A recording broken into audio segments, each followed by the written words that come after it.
2014માં 6 delivery boy સાથે શરૂ કરી કંપની સ્વિગી આજે કરોડો કમાઈ રહ્યા છે નંદન રેડ્ડી। ભારતમાં ઘણી કંપનીઓ એવી છે જે ફૂડ ઇન્ડસ્ટ્રીમાં બ્રાન્ડ બની ગઈ છે, જેમાં ઝોમેટો અને સ્વિગી વગેરેના નામ સામેલ છે। જ્યારે પણ લોકોને ઓનલાઈન ફૂડ ઓર્ડર કરવું હોય ત્યારે લોકો આ એપ પર જાય છે, જ્યાં તેઓને 30થી 35 મિનિટના સમયગાળામાં તેમનું મનપસંદ ફૂડ તેમના ઘર સુધી પહોંચાડી દેવામાં આવે છે। આ સર્વિસે લોકોની ચિંતાઓ ઘણી હદ સુધી દૂર કરી દીધી છે। ઉદાહરણ તરીકે, તમે ક્યાંયથી ફરીને પાછા આવ્યા છો અને તમારું રસોઈ બનાવવાનું મૂડ નથી, તો તમે સ્વિગી અથવા ઝોમેટોમાંથી ફૂડ ઓર્ડર કરી લો છો। રાત્રે ભૂખ લાગે તો પણ તમે ખૂબ જ સરળતાથી ફૂડ ઓર્ડર કરી શકો છો।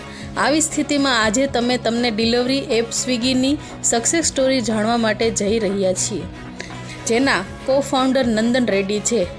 એક નાના રોકાણથી શરૂ કરેલી કંપનીનું ટર્નઓવર આજે કરોડોમાં છે। ચાલો જાણીએ વિગતવાર।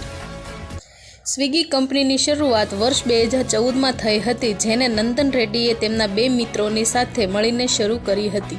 શરૂઆતના દિવસોમાં 25 રેસ્ટોરન્ટમાંથી ફૂડ લોકો સુધી પહોંચાડવામાં આવતું હતું, પરંતુ આજે દરેક શહેરમાં સ્વિગીની ડિલિવરી સર્વિસ આપવામાં આવી રહી છે। આ સાથે જ લાખો લોકોને તેનાથી રોજગારી મળી રહી છે। તમને જણાવી દઈએ કે નંદન રેડ્ડીએ આ કંપનીને સૌથી પહેલાં રેસ્ટોરન્ટની જેમ શિફ્ટ કરવાનો પ્લાન બનાવ્યો, જે સફળ રહ્યો। આ કંપનીમાં લોકોએ ઓનલાઈન ફૂડ ડિલિવરી કરવાની સુવિધા આપવામાં આવે છે।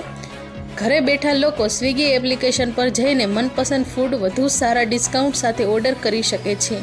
આ માટે તેમને બહાર જવાની જરૂર પડતી નથી। મીડિયા રિપોર્ટ્સ અનુસાર હાલમાં કંપનીની વેલ્યુએશન $3.6 બિલિયન સુધી પહોંચી ગઈ છે, એટલે કે કંપનીનું ટર્નઓવર લગભગ 26,000 કરોડ રૂપિયાથી વધુ છે। આ કંપનીમાં ઘણી મલ્ટીનેશનલ કંપનીઓએ શેર ખરીદ્યા છે।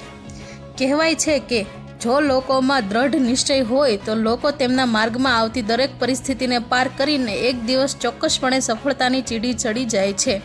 એવું કહેવાય છે કે ભાગ્ય ક્યારે બદલાઈ જાય તે કોઈ જાણતું નથી, પરંતુ આ માટે તમારે સખત મહેનત કરવી પડે છે।